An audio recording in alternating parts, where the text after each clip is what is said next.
Today is 29 May 2024, and I am in Wyckoff, New Jersey. This is Ed Petke with the Americans in Wartime Museum, and today I have the pleasure of sitting and speaking with Mr. Stephen Lindner. Sir, can you just tell me a little bit about yourself, where you grew up, a little bit about your background?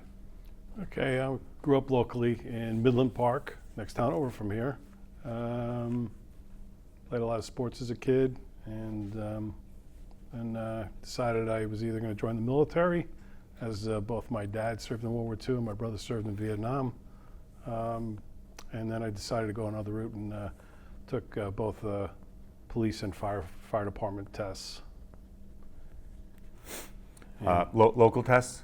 Yes, well, I took the police test for the Port Authority of New York, New Jersey, and I took the police test for the Ridgewood Police Department, Ridgewood, New Jersey, and I also took the City of Hackensack Fire Department test, which I subsequently was hired in November of 1987. Okay, so you became a fireman in 1987. So a lot of times when guys become professional firemen, they start out early as kids working as, where I came from, they call them juniors. Did you have any participation in the fire department growing up prior to accepting your first position? I was a volunteer firefighter in Paramus prior to going on the job. Okay. And what age did you start doing that? I was 21, 22 years old. Okay. What made you decide in the fire department or public service as opposed to military service or anything else? Well, I think they're pretty close, and say, because I had family. My dad served in the Navy during World War II. I got his pictures at home, and he got his commendation also. And my brother served in Vietnam, so I knew I wanted to, serve in some capacity, either in the military and or as a first responder, as a police officer or firefighter. Okay. So today we're going to speak a little bit about, or speak about your events of September 11th. Do you recall where you were or how you heard about the attack in Lower Manhattan? I know exactly where I was. I was reported for duty that morning to do a 24-hour shift. We worked 24/72s in the city at the time, and so I was on duty when the attacks happened.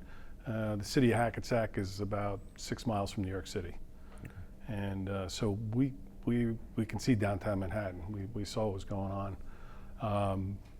So my shift started at 8 a.m. on 9/11/2001. When the attacks happened, my platoon commander, Deputy Chief Briggs, we dispatched 3 fire trucks to help out in New York City, which is really unheard of considering the resources that they have. But we knew that they were in a bad way. My department sent 2 ambulances in the '93 attack, and they were put to work when they were there for that. But when our 3 fire trucks got to the George Washington Bridge, it was just packed with other fire and emergency personnel, and but the FBI had stopped the crossings, the Holland Tunnel, Lincoln Tunnel, George Washington Bridge, to get into the city because of reports that there were going to be further attacks, and they suspected that they were going to come in disguised as a first responder. Okay. So had you saying that when you could see Lower Manhattan from where you guys were, did you actually see anything that had happened, or was it more of, all right, we had to wait till we got a little bit closer to really realize what was going on? And also a caveat to that is, what was your first reaction of what was happening? Did you think it was intentional? Did you think it was an accident? We all suspected after the first plane hit, and we could see, downtown Manhattan. We suspected terrorists immediately. It just was a beautiful day.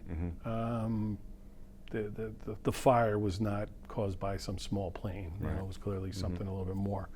And obviously it was confirmed when the second jet came. There was no question in any of I was working at a headquarters company. We have about 25 guys in each platoon.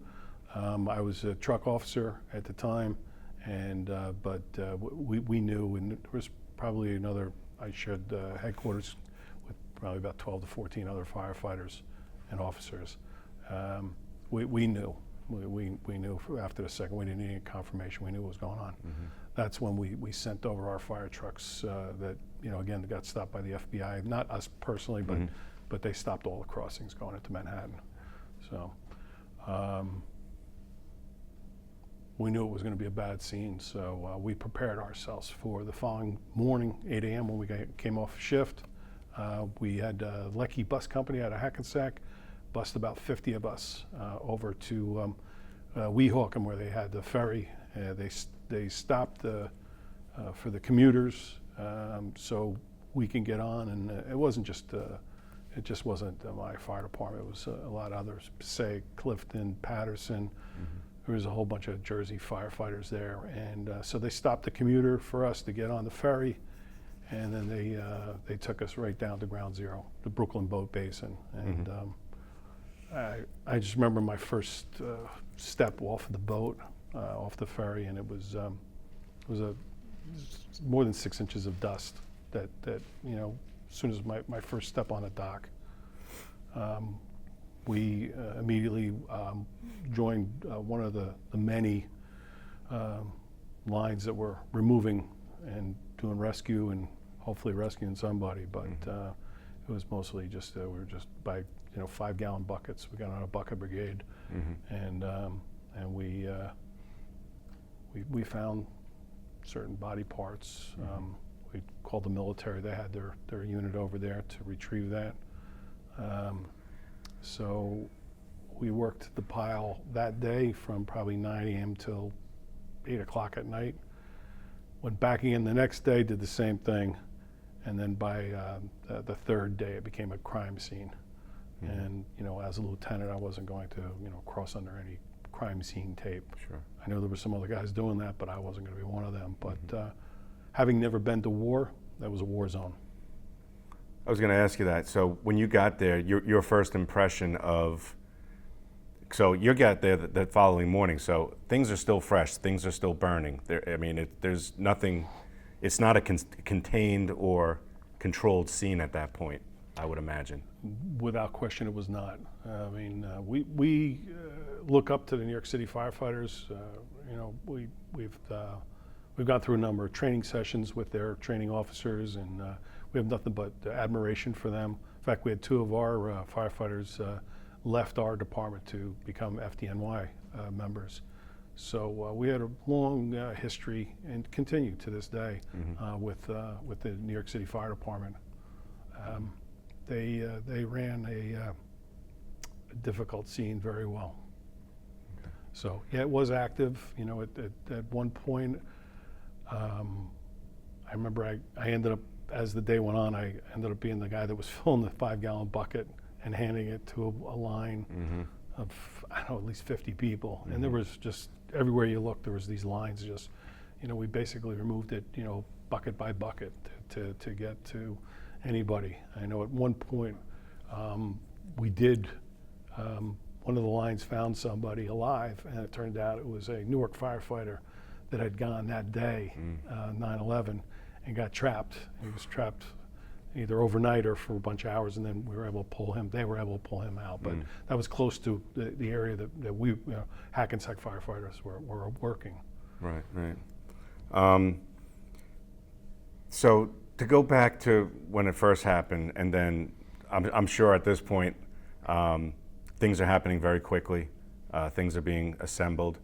At what point do you get to kind of take a second and realize what the magnitude of what's going on?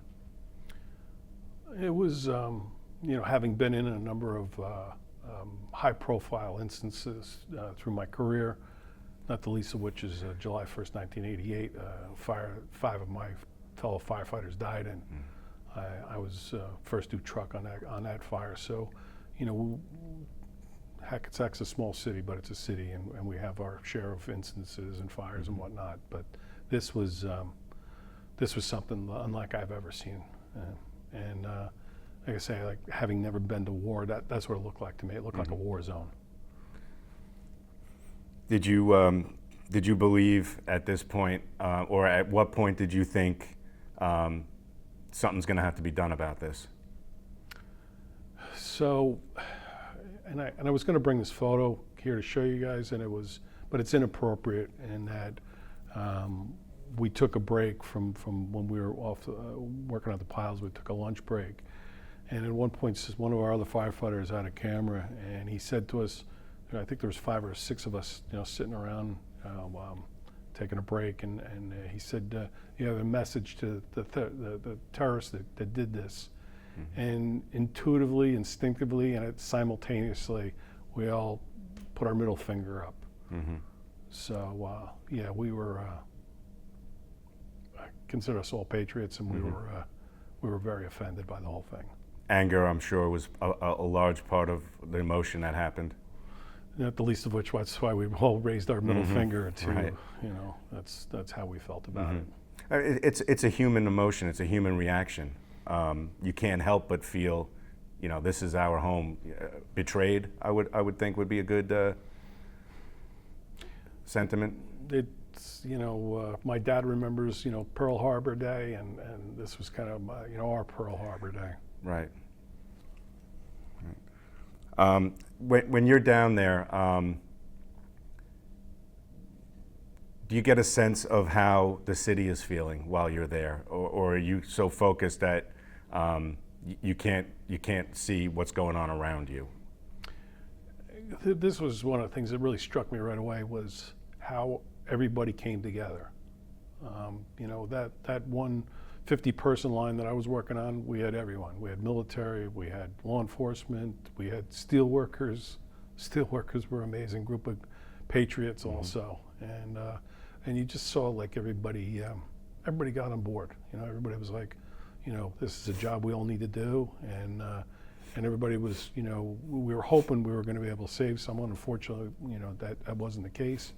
But, after the shock, the anger comes on. And, when you're not, emotional about the whole thing, we lost a number of people in this local area here. My kids were in school here in Wyckoff, and 3 of their classmates' parent didn't come home that day, so it affected this area. Right. How do you, at some point, I'm sure you had, young kids at the time? That's correct. How does that conversation go? Do they ask questions? Do you bring it up? How do you explain something like this to your kids? It's it's not easy. Particularly when the girls see me go off to work in my uniform. They knew what I did for a living. In fact, I used to give talks to their fellow classmates through the years, and sometimes they would come down and visit our firehouse, and I would chaperone them through it and for the visit. So they were very fortunate in that they both my wife at the time and myself were very sensitive to what they were, but they were very young, so there's sometimes a blessing in that regard. Mm-hmm.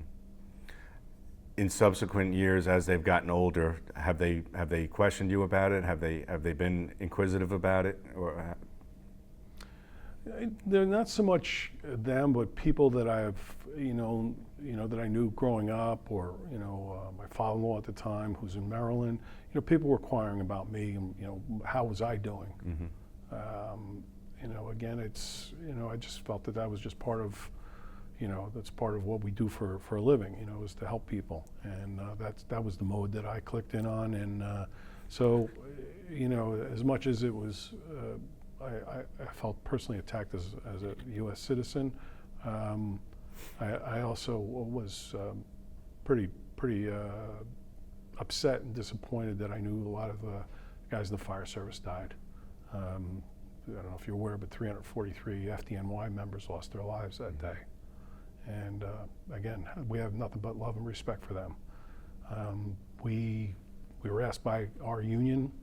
I was in Local 3172, the International Association of Firefighters, and they put out a request that all our members show up for funerals to pay our respects to those that gave the ultimate sacrifice, which we did. So we drove all over, New York City and Long Island and Rockland County and all the surrounding counties to show support for their loss. I'm sure no shortage of unfortunately funerals that you guys had to attend. At some point, does it become too much? It's unfortunately we had gone through it. Like I say, we had a bad fire in '88 that the FDNY, as it was at the time, they offered their assistance to man all our firehouses, all our shifts until our funerals were over. So True brotherhood. it's the least I could do. Sure. So you were in the fire service during the first World Trade Center attack, as you said. Did you guys respond over to that as well? We sent two of our ambulances. Okay. Our Did EMTs you are personally run-proof. go over? I did not personally go over, no. When September 11th happened, do you think back to the first attack and say, "Oh my God, not again"? Did the first attack kind of factor into any thinking? There's again, after the first plane hit, everyone, all the firefighters that I was stationed with that day, we all intuitively, instinctively knew that this was not an accident. Right. No question in your mind. There's no question in our mind. And then, of course, it was confirmed when the second plane. Right. We had the TV on and they were showing all this coverage, but we were looking at it. We could see when the buildings went down. We knew, we could see the dust going up. You could see the buildings go down. So, we knew that it wasn't just the emergency service, law enforcement, fire department. We knew that there was going to be a lot of victims on this. So. When events like this happen, major events, now this was a local event that became an international event, if you will. You often think about when things like this happen, there's life before this and then there's life after this. How has life changed as far as for you and personally as well as a firefighter of a before 9/11 and a post 9/11? I knew from a lot of the training that we received after, that they discussed a lot of this, these concerns. Again, one of the things why the FBI shut the crossings over was that they're getting reports that there was going to be further attacks and the terrorists are going to be disguised as first responders. So some of the training that we had was, after it is, a terrorist incident, and how to respond, making sure your fire truck is secure and all your equipment is secure, your bunker gear, everything. So somebody just can't fake, presenting themselves as a firefighter. Certainly not from our department. But there was a number of other, specialized training that we received through the years. Subsequent, there was a lot of support from both the state and federal levels to make sure that we're trained as best as we could be. This being, I would assume, absent the other incident you said, this would probably have been the most significant event that you've been professionally a part of. Absolutely. Through the years, like I say, we're a small city department, but I think there somewhere around 10,000 runs this year. So it's busy between the medical calls and the fires. It's a very active, small city. It's the county seat, and so we got the jail and the courthouse, a major trauma center hospital. So highways and it's high rises. We got a little bit of everything in our city. So. Aside from our personal tragedy that happened July 1st, 1988 at the Hackensack Ford fire, this was certainly a major incident for us. Did you feel you guys were prepared for an incident of this magnitude? at the time? I don't know if you can really prepare yourself for something like that, but we're professionals and we conducted ourselves as such. Mm-hmm. I was very proud of the guys that were assigned to my platoon, how they conducted themselves, and you conduct yourself as a professional. That's what we did. Mm-hmm. So it was very easy. In fact, a number of the FDNY guys were misidentifying us. Our bunker gear was similar, so they thought we were from another borough or another Mm-hmm. company in the city. So, but there's that brotherhood there, and everybody, we saw firefighters from everywhere: Chicago, Philadelphia, Boston, all the major cities. In fact, we had a number of smaller fire departments, volunteer fire departments from as far away as Ohio, dropping supplies off at our firehouse because I was as close as they could get to ground zero. After the initial couple days, they actually started all these firefighters from around the country. They had them meet over at the Jacob Javits Center, where they would shuffle X amount of guys in to help out the FDNY. Mm-hmm. So, but we came kind of in the back door that next morning because again we took the ferry, and the Brooklyn Boat Basin is ground zero. Mm-hmm. It's right where it is. So that's how we immediately got into helping our brothers in the FDNY. Were you able to get a sense of how the common people, non-professionals, were feeling at this point? As a firefighter, again, there was a number of family and friends that reached out to me. Were you there? And what was it like? Mm-hmm. What was it like? And what did you see? And it's not pleasant talking about some of that stuff that someone hasn't been there. They don't really understand. So I try to make it as general as possible. Mm-hmm. We have different conversations, in the firehouse than we would, to outside people. But Sure. That's just the nature of the business. You're expected to try to make everything okay after something tragic happens. Right. The new guys that come in after that have come into the department after this event, how do you relay that incident to the new guys? And certainly again, I was a lieutenant. During during 9/11, I got promoted in '94. You just let them know that this is your job now. You can't get yourself too invested. You have to put on your professional goggles and look at it that way, and Mm-hmm. do your job, do what you're expected to do, and that's that's your training, and you rely upon that. That this is unfortunately it's not always pretty what we do. With car accidents, decapitations, burnt bodies. It's just you're going to experience that stuff. It's not dissimilar going to war. You're going to see injuries. Mm-hmm. You're going to see people hurt, and death and destruction. It's built into the whole thing. So either you can operate as a professional, do what you're expected to do, or you need to find another job. Mm-hmm. Did you have some guys after this event that said, "This isn't for me anymore"?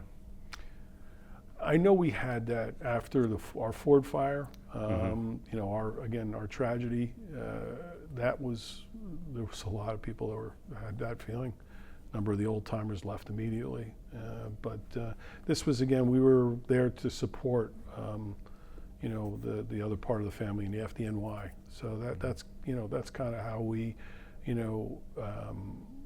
there was I knew a couple guys that were friends of people that died, not firefighters, but people who are working in the buildings. Mm-hmm. So it hit them a little bit closer to home. I did not, thankfully, to have anybody, a personal friend of mine that perished there. So, I knew a couple guys were. Because of the personal nature that they, the relationships that they had with people that did die in those buildings. Mm. So, So conversely, I know after this event, the military had a big upsurge in people joining up. Did you see that as well in the fire department, where this happened, now I have a calling type of thing?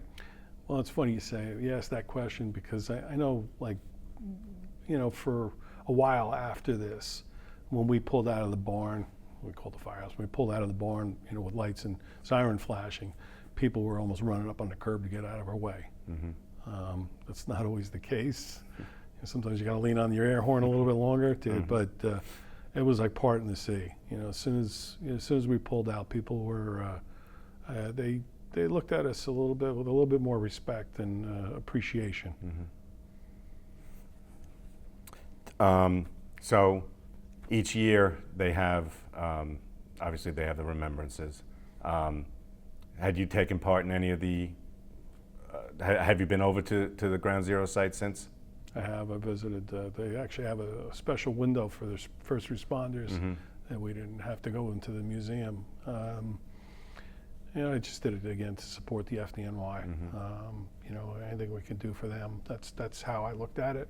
Obviously I'd been over there after, but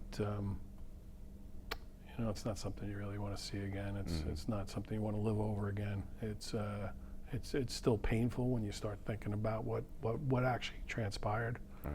It was easier to click on your work face and do what you needed to do. I'm retired 12 years now, so you reflect a little bit differently now than at the time. Mm-hmm. So being able to look back with your current eyes, your current thoughts, do you have a lot of the same thoughts about it, or have your thoughts changed about that day? Or your feelings? I think that it's pretty obvious that there's a lot of hostility in the world. It's going on right now. We see what's going on in Israel, in the Gaza Strip. There's a lot of Ukraine. There's a lot of there's a lot of stuff going on right now. There's a lot of violence, a lot of war-torn areas. So do I look at it through those eyes? I do. Again, I knew the fire service, but this was obviously a much bigger, as you say, it's in effect your worldview of things, and so I'm a little bit more clear-eyed on when I look at things going on in the world right now. Mm-hmm. Mm-hmm. So, having been over there, what's your impression on how they on the memorial? The FDNY knows how to pay proper respect to those that died in the line of duty. Mm-hmm. So I still regard that as the greatest fire department in the world. Mm-hmm. So that's who we looked up to. Sure. And continue to.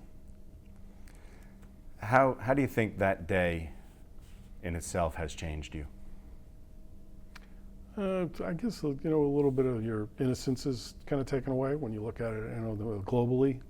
It's one thing to battle the tragedies happening in my own small city, but when you look at that again, you kind of look at it a little bit differently. Again, it was like a 9/11.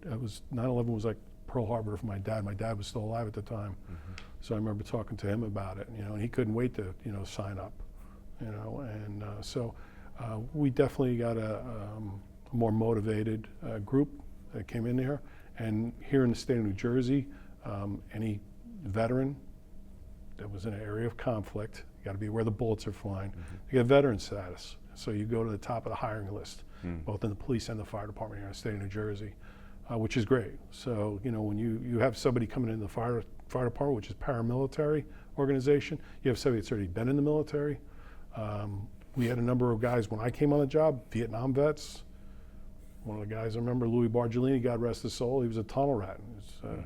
When he passed, his shadow box was Silver Star, Bronze Stars, Purple Heart.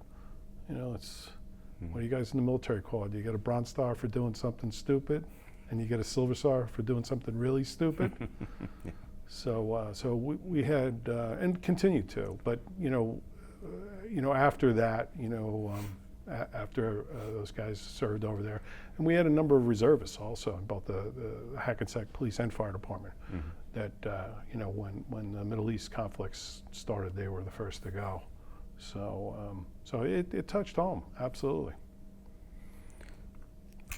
Why is it important for you to tell your story about your experiences today? Why is it important for people to hear it?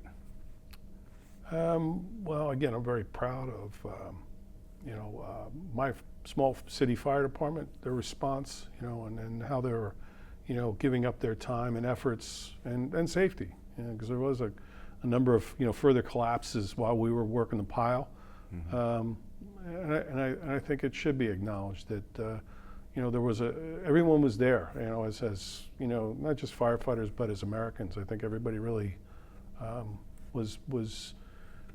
was our duty to do, and we needed to do it. And so I'm very proud of my fire department and how they went over and did what they needed to do to help out. So I think that's the reason why I'm here. So after the initial, how many times did you go back to work on that day? Was there a lot, or? I went we work a 24/72 shift, on for 24 hours, off for 72 hours. For the next 72 hours, I went over there. I worked on the pile from 8 a.m. till 8 p.m. on the 12th and the 13th. Again, by the 14th, they had put up crime scene tape. Yeah. And I knew a number of the guys that I worked with, went under the tape to help. But again, as a lieutenant, I wasn't gonna do that.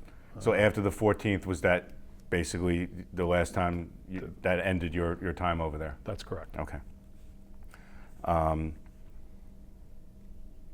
Do you still any occasions where you go and speak to people about what you did that day, or your time in the fire service? Not so much, unless it's, again, somebody asks. It was a question was asked much more, shortly thereafter the incident.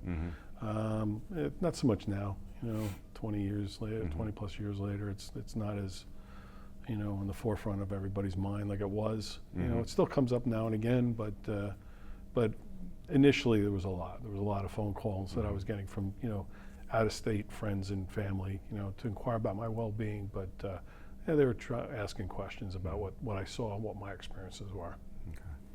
So shortly thereafter, and within the next few years at least, the popular saying was "never forget." Do you feel like that's still relevant, or do you feel like people have forgotten, or do you think it's still remembered as it should be? To those that are in, first responders, in the military, absolutely. The general public, yeah, I don't think so. It's not as much as it used to be. It was definitely much more revered. What the sacrifices that everybody made, and both in the military and the first responders. But no, I don't see it as much as a rallying call as it was then. How was that for you? 65 years old, you kind of, you get a little bit more, you almost expect it a little bit, unfortunately.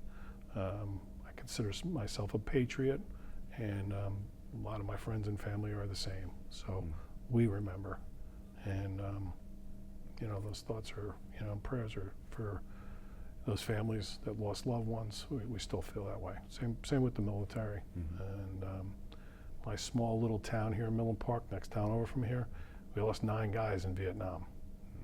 So that's for a town of like 4,000 or 5,000 people. It's a lot. So, and again, having family that served, I've always, again, considered myself a patriot. So, I do remember the sacrifices that have been made. Are you still active in your local fire department? I'm not. Nope.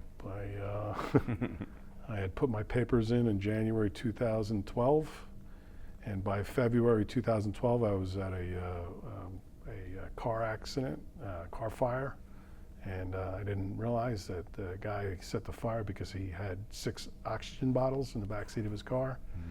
So thankfully, one of the police officers on the scene told me, "It's like, hey, Lieutenant, there's O2 bottles in the back seat of that car." And so I redirected my crew to a safe area, and one of the tanks blew.